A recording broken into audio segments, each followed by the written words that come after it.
రంగా, శారదంకి స్పృహ వచ్చిందా? ఇప్పుడెలా ఉంది? ఇప్పుడే కళ్ళు తెరిచింది జ్యోతమ్మ. నిన్ను చూడాలి, నీతో మాట్లాడాలి అంటుంది. ఒకసారంట రాగలవా?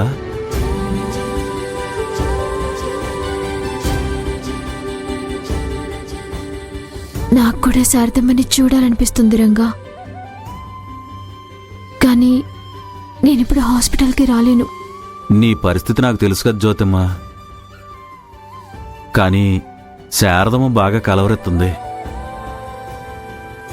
ఒకసారి రాజీవ్ బాబు ద్వారా ప్రయత్నం చేయకూడదు? ఆడపిల్ల మెడలో తాలిపడిన మరుక్షణం నుంచే ఆయన వాళ్ళని చూసే అర్హతని కోల్పోతారు రంగా. ఆంక్షలు అనుమతులు తప్పవు. దొరబాబుని కాదు, మా అత్తయ్య గారిని అడిగి చూస్తాను. ఒకవేళ నేనిప్పుడు రాలేకపోతే శారదమ్మకి కొంచెం సర్ది చెప్పు. సరే జ్యోతమ్మ, నువ్వు జాగ్రత్త. అలాగే రంగా.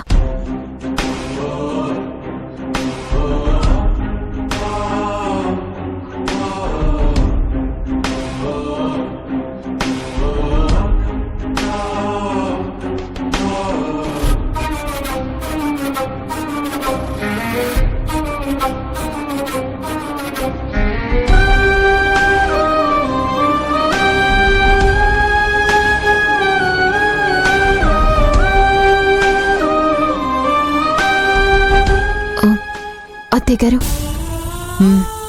ఏంటి? సామాన్లు కడిగాను, ఇల్లంతా క్లీన్ చేశాను, బట్టలు ఉతికి ఆరేశాను.